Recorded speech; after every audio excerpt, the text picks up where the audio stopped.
اعوذ باللہ من الشیطان الرجیم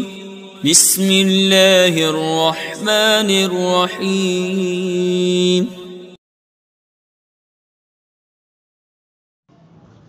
عزیز طلباء، السلام علیکم ورحمۃ اللہ وبرکاتہ۔ میں محمد ناصر حسین مصباحی، استاد دارالعلوم غریب نواز الہ آباد سے جماعت رابعہ کے تمام طلباء سے مخاطب ہوں۔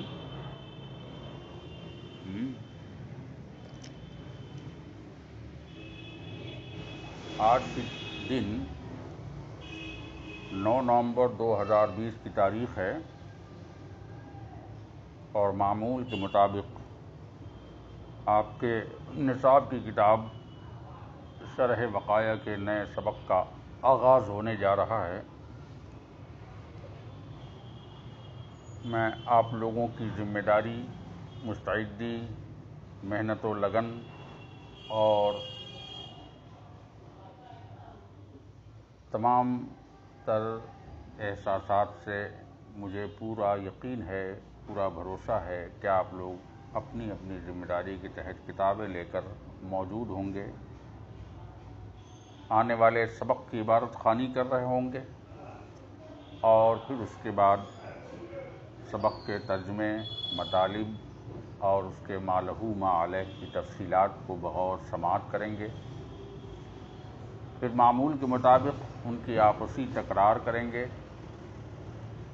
ان اسباق کا پھر اعادہ کرتے رہیں گے۔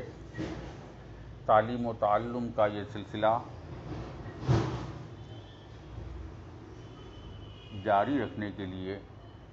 اس کا جو بھی اہتمام ممکن ہے وہ اہتمام کرتے رہیں۔ آج سے پہلے جو سبق آپ نے پڑھا تھا وہ آپ کو یاد ہوگا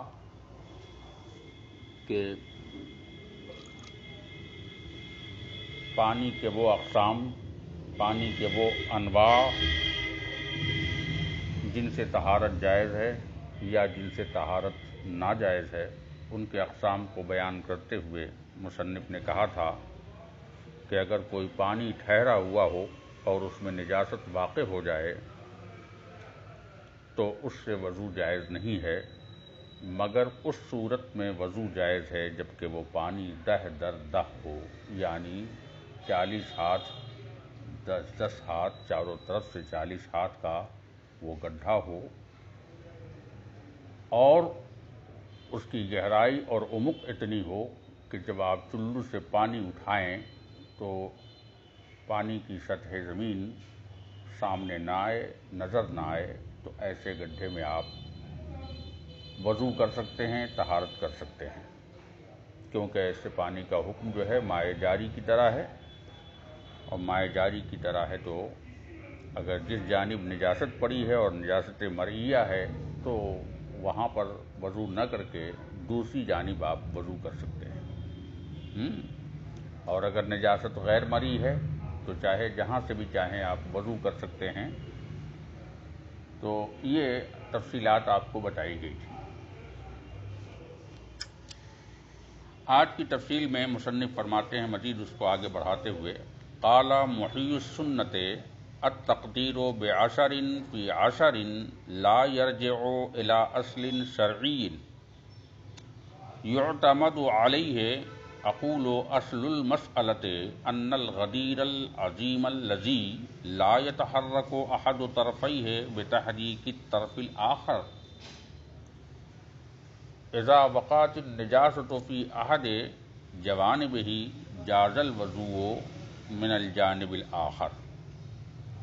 او کما قال۔ اب جو باتیں اس سے پہلے کہی گئیں کہ نجاست مرئیہ ہو غیر مرئیہ ہو، دونوں حالت میں دونوں کے احکام الگ الگ ہیں، اور دہ دردہ ہو اور اس کی سطح زمین ظاہر نہ ہو، تو دہ دردہ پر اعتراض کرتے ہوئے یہاں سے محی السنہ علیہ الرحمۃ والرضوان کا قول اور اعتراض بیان کرنا چاہتے ہیں۔ یہ حضرت محی السنہ جو لقب ہے، ان کا تخلص ہے، ان کا نام نامی اسم گرامی محمد الحسین ابن مسعود بغوی ہے۔ محی السنہ کا جو نام ہے وہ ہے ابو محمد الحسین ابن مسعود بغوی۔ انہوں نے فن حدیث میں شرح سنہ اور مصابیح السنہ جیسی بہت ساری کتابیں ترتیب دی ہیں، اور ان کے علاوہ تفسیر کے فن میں معالم التنزیل وغیرہ کی کتابوں کو آپ نے ترتیب دیا ہے۔ یہ مشہور زمانہ کتاب ہیں جو علوم و معارف کا ایک گنجینہ ہے، تو انہوں نے ترتیب دی ہے۔ یہی محی السنہ ہیں جو اعتراض کرتے ہوئے فرماتے ہیں کہ التقدیر بعشر فی عشر، یہ جو 10 کا اندازہ لگایا گیا ہے کہ اگر 10 ہو اور 10 ہاتھ چاروں طرف سے وہ گڈھا اور کنواں اور تالاب وغیرہ ہو تو اس میں آپ وضو کر سکتے ہیں، کیونکہ اس کا حکم مائع جاری کی طرح ہے اور اس کی سطح زمین نمایاں نہ ہو پائے، تو یہ 10 کا جو حکم لگایا ہے، اس حکم کی کوئی لا یرجع الی اصل شرعی، اس حکم کا یہ جو حکم ہے کسی شرعی بنیاد پر نہیں ہے، اس کی کوئی شرعی حیثیت نہیں ہے کہ یعتمد علیہ، جس پر کہ بھروسہ کیا جائے۔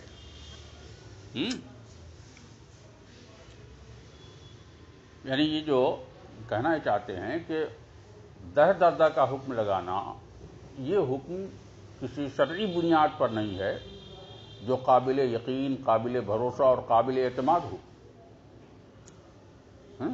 یہ کہنا چاہتے ہیں۔ اصل میں وہ کہتے ہیں کہ 10 کی تقدیر میں، یعنی مقدر کرنے میں، متعین کرنے میں یا اس کو اندازہ لگانے میں، اس میں رائے کا دخل نہیں ہے۔ امام محی السنہ جو ہے فرماتے ہیں کہ اس میں رائے کا دخل نہیں ہے، بلکہ رائے کو چھوڑ کر، رائے سے پرے ہو کر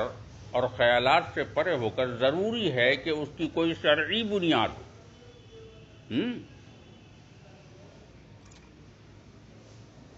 اب وہ شرعی بنیاد کیسی ہو؟ تو کہتے ہیں شرعی بنیاد کا مطلب ہے کہ یا تو کتاب قرآن کریم سے ثابت ہو کہ 10 ہے، یا پھر سنت سے ثابت ہو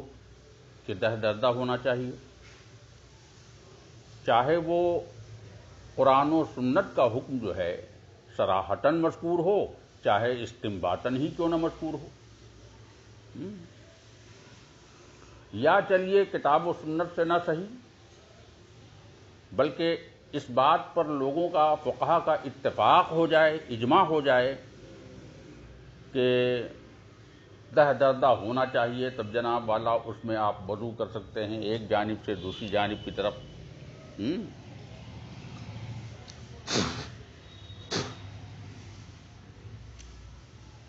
اگر مرئی نجاست ہے تو آپ دوسری جانب سے کریے، اگر غیر مرئی ہے تو چاروں جانب سے کریے۔ یہ سارا حکم لگایا جانا ایسا ہو جس پر تمام فقہا کا اجماع ہونا چاہیے، یا تو کتاب سے ثابت ہونا چاہیے یا سنت سے ثابت ہونا چاہیے یا کم سے کم اجماع ہونا چاہیے۔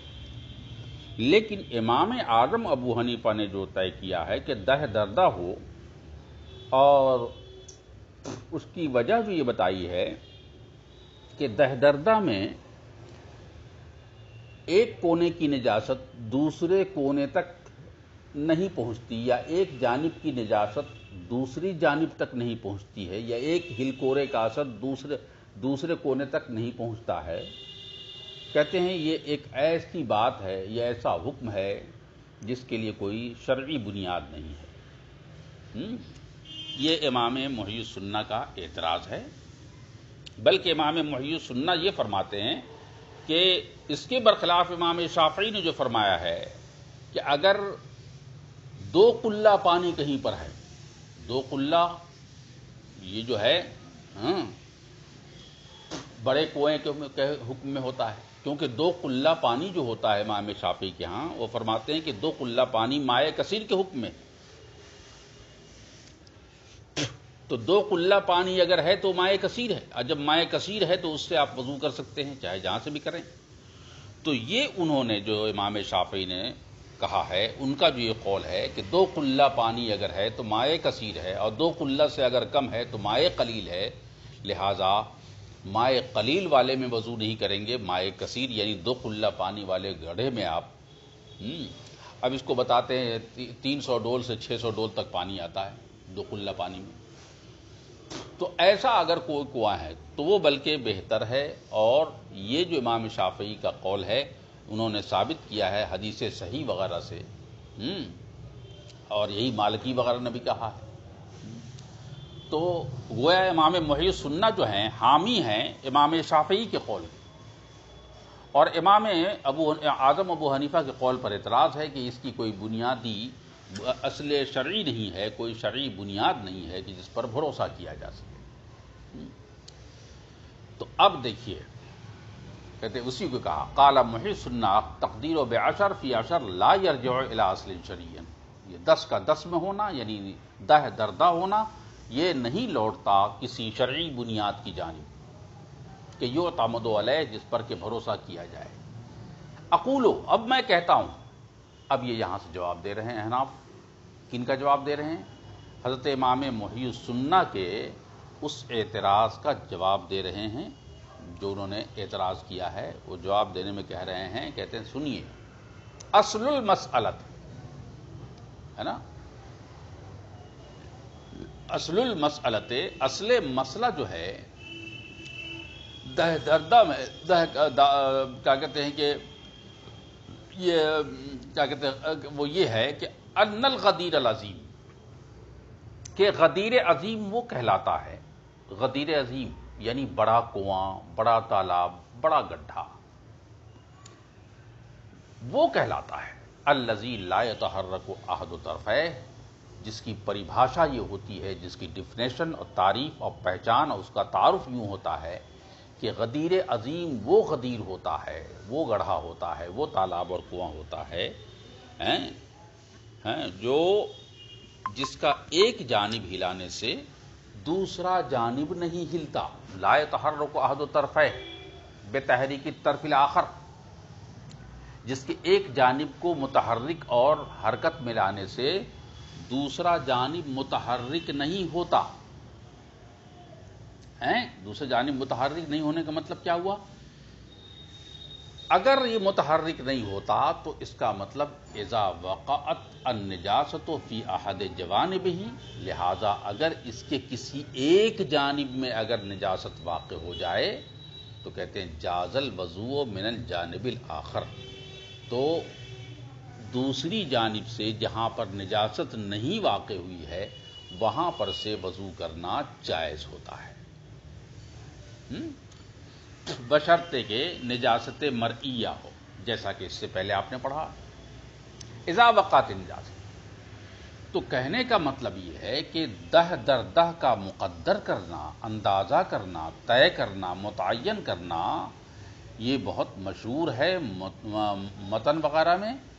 اور یہی اصل مذہب ہے امام اعظم ابو حنیفہ کا، اور پھر مشائخ کرام وغیرہ نے بھی اسی کو تسہیل عمل کے لیے یا آسانی کی خاطر امام اعظم کے اسی مسئلے کو اپنایا ہے۔ ایک تو یہ ہو گئی، دوسرا وہ جواب بھی دے رہے ہیں کہ یہ غدیر عظیم وہی ہوتا ہے جو جس کا ایک جانب ہلایا جائے تو دوسرا جانب نہ ہلے، تو اس کا مطلب ایک جگہ سے نجاست دوسری جگہ منتقل نہیں ہوتی، لہذا اس جگہ کہیں نجاست پڑ جاتی ہے تو دوسری جانب سے آپ وضو کر سکتے ہیں۔ یہ بحث یہاں پر ختم ہوتی ہے۔ اب امام محی السنہ کا جواب پھر اگلے سبق میں آپ کو دیا جائے گا۔ عزیز طلبہ، السلام علیکم ورحمۃ اللہ وبرکاتہ۔ میں محمد ناصر حسین مصباحی، استاد دارالعلوم غریب نواز الہ آباد سے جماعت رابعہ کے تمام طلباء سے مخاطب ہوں۔ آپ کو معلوم ہے کہ آج 11 نومبر 2020 کی تاریخ ہے اور معمول کے مطابق آج آپ کے نصاب کی کتاب شرح بقایا کے نئے سبق کا آغاز ہونے جا رہا ہے۔ مجھے یقین ہے کہ آپ تمام بچے مستعد ہوں گے اور ذمہ داری کا احساس ہوگا، محنت و لگن کے ساتھ اپنی تعلیم کا سلسلہ جاری کیے ہوں گے اور یہ کہ اپنی ذمہ داریوں کے احساس کے تحت اپنی اپنی کتابیں لے کر حاضر ہوں گے، آنے والے سبق کی عبارت خوانی کر رہے ہوں گے اور پھر اس کے بعد سبق کے ترجمے، مطالب اور ما لہ ما علیہ کی تفصیلات کو بغور سماعت کر رہے ہوں گے۔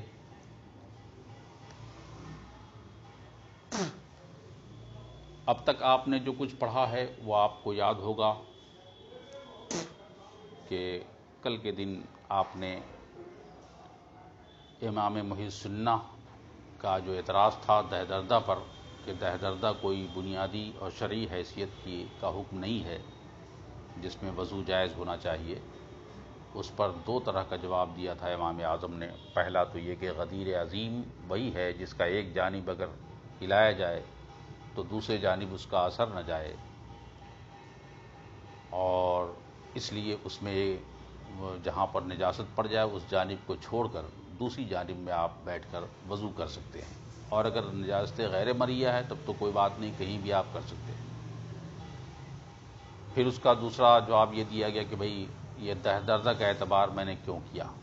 کہ دہدردہ ہونا چاہیے، یعنی 10 ہاتھ پورب، 10 ہاتھ پچھم، 10 ہاتھ اتر، 10 ہاتھ دکھن ہونا چاہیے، تب جا کر کے یہ غدیر عظیم کہا جائے گا۔ کہتے ہیں غدیر عظیم ہوتا ہی ایسا ہے جو 10 ہاتھ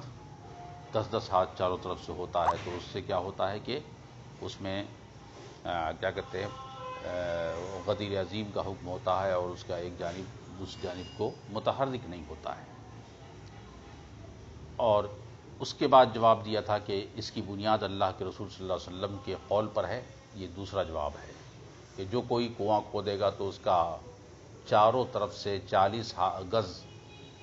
اس کے اختیار میں ہوگا اور اس کے حق میں ہوگا، لہذا ہر جانب سے 10 گز اس کا حریم بنے گا، یہ بنے گا۔ اس کے بعد آج فرماتے ہیں جواب میں تفصیل میں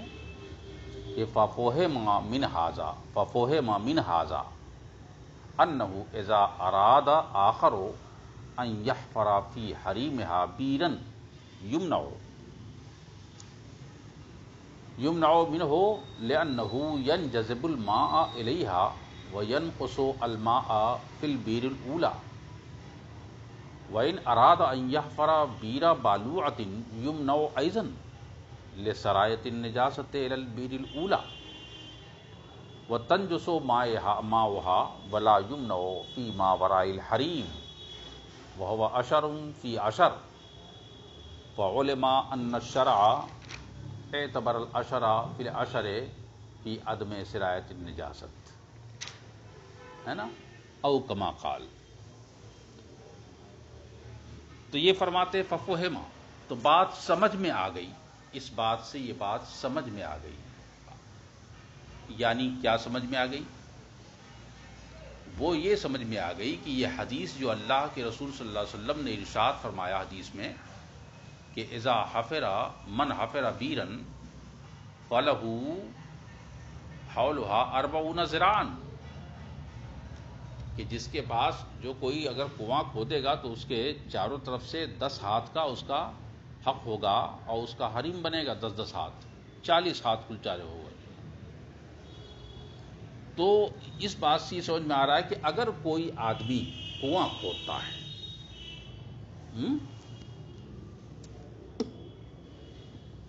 اگر کوئی اسی مقدار میں کوئی کنواں کھودتا ہے جو مقدار اس کے حریم میں آتی ہے، اور وہ مقدار کیا ہے؟ 10 ہاتھ یا 10 گز ہر جانب سے، جو 10 ہاتھ ہر جانب سے ہے، اس 10 ہاتھ کے اندر کوئی کنواں کھودتا ہے تو یہ حدیث دلیل بن گئی اس بات کی کہ جناب والا اس آدمی کو کنواں کھودنے سے روکا جائے گا، منع کر دیا جائے گا۔ کہا کیوں؟ کہا اس لیے کہ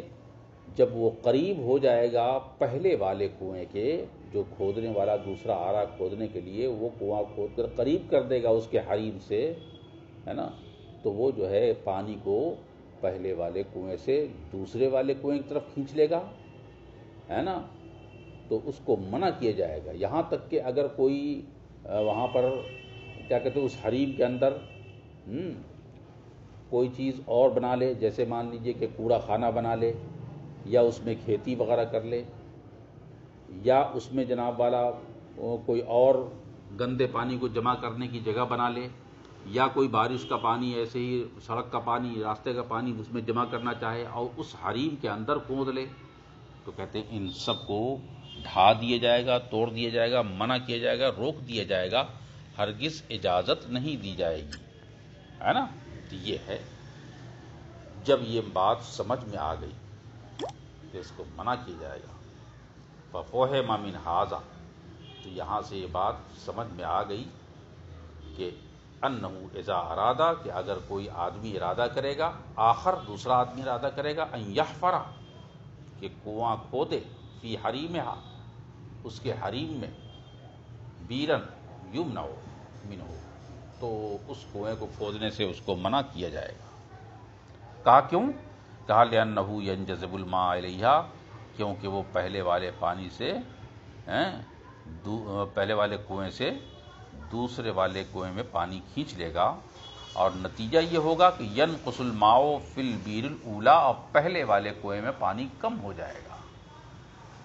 تو یہ نتیجہ ہوگا۔ اس لیے امام اعظم فرماتے ہیں کہ 10 ہاتھ لمبا چوڑا چاروں طرف سے ہونا چاہیے۔ وَتَنْجُسُ مَاؤُهَا، اور پہلے والے کنواں جو ہے ناپاک ہو جائے گا۔ لیکن تو بیر بالوعہ کسے کہیں گے؟ کہتے ان ارادہ ان یحفر بیر بالوعہ، اگر بیر بالوعہ کھودنا چاہے۔ بیر بالوعہ کہتے ہیں کیا ہے؟ جیسے بارش کا پانی جمع کرنا، جیسے نجاستوں کو جمع کرنے والی جگہ، یا جناب والا کیا کہتے ہیں کہ حریم کے اندر کوئی بھی ایسی چیز جمع کرنا ہو جس میں اس میں رکھنا مناسب نہ ہو، وہاں پر رکھے، وہاں پر جمع کرے، وہاں پر گڈھا کھودے، کہتے ہیں صاحب تو اس کو بیر بالوعہ کہا جاتا ہے۔ تو یمنع ایضاً، اب اگر کوئی چاہے کہ ان ارادہ، اگر وہ چاہے کہ کھودے، ان یحفر، کھود لے اسی حریم کے اندر، ہے نا، کوئی کوڑا خانہ، تو یمنع ایضاً، تو بھی جناب والا اس کو روکا جائے گا، منع کیا جائے گا، کیونکہ اس کا حق ہے۔ کہا کوڑے خانے کا کھودنا کیوں منع کیا جائے گا بھائی؟ کہا اس لیے منع کیا جائے گا کہ صاحب لِسِرَایَةِ النَّجَاسَةِ إِلَى الْبِیرِ الْأُولَىٰ، نجاست متاثر کر دے، نجاست سرایت کر جائے گی پہلے والے کنویں میں۔ بھائی جب پانی کو کھینچ سکتا ہے حریم کے اندر سے، تو نجاست کو تو اور بھی بدرجہ اولا کھینچے گی، تو پہلے والے کنویں میں نجاست بھی جا سکتی ہے کہ نہیں؟ اور جب نجاست جائے گی تو وہ کنواں ناپاک ہو جائے گا، وَتَنْجُسُ مَاؤُهَا، اور اس کا پانی کیا ہو جائے گا؟ ناپاک ہو جائے گا۔ لیکن وَلَا يُمْنَعُ، منع نہ کیا جائے گا، روکا نہ جائے گا کنواں کھودنے والے کو، اگر وہ کنواں کھود کہاں رہا ہے؟ کہتے فی ما وراء الحریم، حریم کے علاوہ جگہ پر، جو 10 ہاتھ کے علاوہ جگہ پر کہیں کنواں کھود رہا ہے تو اس میں وہ کھود سکتا ہے۔ اب وہ حریم کیا ہے؟ وَهُوَ عَشَرٌ فِي عَشَرٍ، وہ 10 در 10 ہے، یعنی چاروں طرف سے 10 ہاتھ کی مسافت اس کا حریم ہے۔ اب یہیں سے امام محی السنہ کو جواب مل گیا ہے، دوسرا جواب۔ ایک تو یہ غدیر عظیم ہے جس کا ایک جانب ہلانے سے دوسرا جانب نہیں ہلتا، دوسرا یہ ہے کہ اس کا اندازہ 10 دردہ میں لگایا گیا، کہ غدیر عظیم ہوتا کیسا ہے؟ کہتے ہیں یہ دہ دردہ ہوتا ہے یا اس سے زیادہ ہوتا ہے، اس سے کم نہیں ہوگا۔ اب دہ دردہ کا اندازہ کس سے لگایا گیا؟ تیسرا جواب کہتے ہیں اللہ کے رسول صلی اللہ علیہ وسلم کے ارشاد کی بنیاد پر، حدیث رسول کی بنیاد پر، جو اللہ کے رسول نے فرمایا ہے۔ اور حدیث رسول میں یہ ہے کہ حریم جو ہے 10-10 ہاتھ کا چاروں طرف سے ہوتا ہے، اس میں کوئی کنواں کھود نہیں سکتا ہے، اسے منع کیا جائے گا، اور اگر اس کے علاوہ میں کھودتا ہے تو اسے منع نہیں کیا جائے گا۔ یہ انہوں نے بتا دیا۔ کہتے ہیں یہ تیسرا جواب ہے، وہ عشر فی عشر، اور یہی دہ دردہ ہے۔ یہی کیا ہے؟ دہ دردہ ہے۔ جو میری مراد ہے کہ اگر کنواں دہ دردہ ہے اور اس میں کوئی نجاست واقع ہو جاتی ہے، اب نجاست اگر مرئی ہے یا غیر مرئی ہے، دو حالت سے خالی ہے۔ اگر مرئیہ ہے تو آپ وہاں پر بیٹھ کر کیا کہتے ہیں وضو نہ کریں، بلکہ اس جانب بیٹھ کر وضو کریں جس جانب نجاست نہیں ہے۔ اور اگر مرئیہ نہیں ہے بلکہ غیر مرئیہ ہے تو شریعت یہ کہتی ہے کہ صاحب آپ جہاں چاہیں بیٹھ کر وضو کر سکتے ہیں، کیونکہ مائع جاری کی ہے نا، مائع جاری کی طرح ہے، یہ مائع جاری کی طرح ہے، لہذا وہاں پر جہاں چاہیں آپ وضو کر سکتے ہیں۔ فعلم، اب آخری فیصلہ، تو بات واضح ہو گئی، بات سمجھ میں آ گئی۔ کیا بات سمجھ میں آ گئی؟ بات خلاصہ استدلال میں یہ سمجھ میں آ گئی کہ حریم اگر کنویں کا پانی کوئی کھو دے یا نجاست کا کنواں کھو دے دہ دردہ میں، ہے نا، پہلے حریم کے اندر، پہلے والے کنویں کے حریم کے اندر، تو ایسا کھودنا جائز نہیں ہوگا۔ اور جائز کیوں نہیں ہوگا؟ کہتے ہیں صاحب کیونکہ نجاست کی سرایت ہو سکتی ہے، اور اس مقدار میں نجاست منتقل ہو سکتی ہے۔ تو اس بات سے بات سمجھ میں آ گئی کہ شریعت نے یہ 10 کا اعتبار کیا ہے نجاست کے متاثر کرنے میں یا متاثر ہونے میں، کہ 10 ہاتھ کے اندر اگر کوئی کھودتا ہے تو اس سے نجاست متاثر ہو جائے گی، لیکن 10 کے باہر اگر کوئی کھودتا ہے تو متاثر نہیں ہوگا اور نجاست سرایت نہیں کرے گی۔ اسی لیے تمام فقہا نے حوض کا جو اعتبار کیا، کنویں اور گڈھے کا جو اعتبار کیا، العشر فی العشر کا اعتبار کیا، یعنی دہ دردہ کا اعتبار کیا، اور یہ حکم دیا کہ ایسی مقدار میں نجاست سرایت نہیں کرتی ہے ایک جانب سے دوسری جانب کی طرف، جبکہ اس میں بہت سارے اختلافات ہیں جو تفصیل میں ہدایہ بنایہ وغیرہ میں ہیں، بہت تفصیلات ہیں۔ تو فعلما، تو بات سمجھ میں آ گئی کہ ان الشرع، کہ شریعت نے جو اعتبار کیا ہے العشر فی العشر، دہ دردہ کا، وہ صرف اس لیے کہ فی عدم سرایت النجاست، نجاست کی سرایت نہیں ہوتی ہے دہ دردہ میں، اور دہ دردہ سے اگر کم ہو تو اس میں نجاست کی سرایت ہو جاتی ہے۔ تو کل ملا کر دہ دردہ میں ایسا کوئی خوف نہیں ہے، دردہ میں آپ وضو کر سکتے ہیں۔ اب باقی بحث انشاءاللہ اگلے سبق میں۔ السلام علیکم ورحمۃ اللہ وبرکاتہ۔ میں محمد ناصر حسین مصباحی، استاد دارالعلوم غریب نواز الہ آباد سے جماعت رابعہ کے تمام طلباء سے مخاطب ہوں۔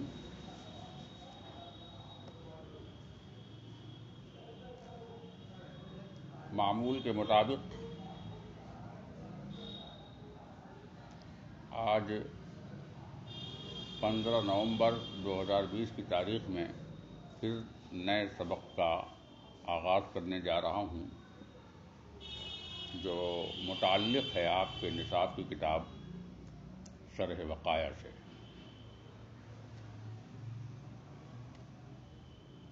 مجھے یقین ہے کہ آپ تمام طلباء اپنی مستعدی اور محنت و لگن کے ساتھ اپنی اپنی کتابیں لے کر حاضر ہوں گے، موجود ہوں گے، آنے والے سبق کی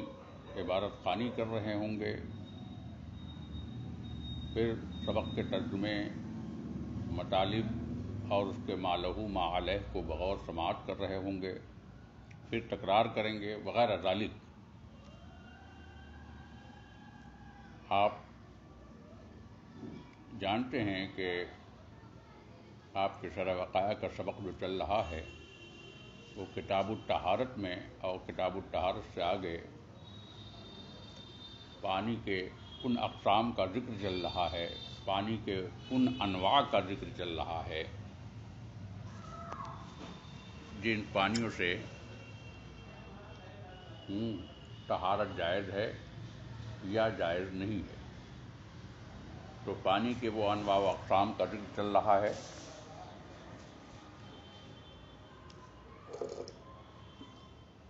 جس میں مصنف نے فرمایا تھا کہ ایسے پانی سے وضو جائز نہیں ہے جو پانی کسی گڈھے میں، کنویں میں، تالاب میں ٹھہرا ہوا ہو اور اس میں نجاست پڑ جائے۔ لیکن پھر اسی میں مصنف نے یہ بھی فرمایا تھا کہ وہی کنواں اور تالاب کا ٹھہرا ہوا پانی اگر وہ دہ دردہ ہو تو اس میں وضو کرنا جائز ہوگا۔ دہ دردہ کا مطلب 10 ہاتھ چاروں طرف سے ہو اور جس کی سطح زمین جو ہے چلو میں پانی اٹھانے سے ظاہر نہ ہو، یہ آپ کو بتایا گیا تھا۔ پھر اس کے بعد کچھ اقسام کو بیان کرنے کے بعد بات یہاں آئی کہ آخر یہ دہ دردہ کا اعتبار کیوں کیا اور 10 ہاتھ ہی کیوں کیا، 6 ہاتھ چاروں طرف سے کیوں نہیں مانا، 8 ہاتھ کیوں نہیں مانا اور 12 ہاتھ کیوں نہیں مانا، 10 ہی ہاتھ کیوں مانا۔ یہ اعتراض وارد ہو گیا تھا کہ ایسا کنواں، ایسا تالاب جو چاروں طرف سے 10 ہاتھ ہو، اس میں اگر پانی ہے اور اس میں نجاست پڑ جائے تو اس کے دوسری جانب سے آپ طہارت کر سکتے ہیں، وضو کر سکتے ہیں، تو بجائے 10 کے 8 یا 12 کیوں نہیں مان لیا گیا؟ تو اسی پر دلیل دیا تھا کہ یہ غدیر عظیم کہتے اسے ہیں جس کے ایک جانب حرکت دی جائے تو اس کی حرکت کا اثر دوسری جانب نہ جائے، اور ایسا دہ دردہ میں ہوتا ہے۔ پھر اللہ کے رسول صلی اللہ علیہ وسلم کی حدیث کی بنیاد پر یہ بات کہی گئی ہے کہ اللہ کے رسول نے فرمایا کہ جو کوئی کنواں کھودے گا تو اس کا حریم 10 ہاتھ چاروں طرف سے بنے گا، اور اس حریم کے اندر کسی کو دوسرے کو کنواں کھودنے یا اسے کنواں کھود کر استعمال کرنے کا حق نہیں ہوگا، کیونکہ اگر 10 ہاتھ کے دائرے میں دوسرا کنواں، دوسرا گڈھا کھود دیا جائے گا تو اس کنویں کا پانی وہ کنواں کھینچ لے گا یا اس گندے پانی کا حصہ اس کنویں میں کھینچ لے گا، تو وہ نجاست کی سرایت کا احتمال بڑھ جائے گا، جس کی وجہ سے گڈھا ناپاک ہو جائے گا۔ اسی لیے منع شرعی طور پر جو کوئی گڈھا کھودتا ہے اس کے 10 ہاتھ چاروں طرف اس کی مسافت میں کوئی کنواں کھودنا یا کوڑا خانہ کھودنا یہ ممنوع ہے شرعی طور پر۔ اسی لیے امام اعظم فرماتے ہیں کہ ہم نے 10 ہاتھ کا اعتبار کیا ہے کہ 10 ہاتھ پورب، پچھم، اتر، دکھن چاروں طرف سے 10 ہاتھ کی مسافت اس کا حریم بن جاتا ہے۔ لہذا وہاں پر کوڑا خانہ کھودنا یا دوسرا کنواں کھودنا یا دوسرا گڈھا کھودنا منع ہوگا، کیونکہ پہلے والے کنویں پر اس کا اثر اور نجاست کی گندگی اور اس کی بدبو کا اثر اس پانی میں چلا جائے گا۔ لیکن حریم کے علاوہ مقام میں اگر کوئی کھودتا ہے تو اسے منع نہیں کیا جائے گا، یہ شرعی طور پر حکم لگایا۔ اسی بنیاد پر آج جو سبق میں فرما رہے ہیں فعلم ان الشرع اعتبر العشر فی العشر فی عدم سرایت النجاست حتی لو کانت النجاست تسری یحکم بالمنع ثم المتاخرون وسعوا الامر علی الناس وجوزوا الوضوء فی جمیع جوانبہ۔ ولا بماء استعمل لقربۃ اور رفع حدث اعلم ان فی الماء المستعمل اختلافات الاول فی انه بأي شيء يصير مستعملا فعند ابی حنیفہ وابی یوسف بإزالة الحدث وأيضا بنیت القربت. تو فرماتے ہیں کہ فعلما، تو یہاں سے بات واضح ہو گئی. بات کہاں سے واضح ہو گئی؟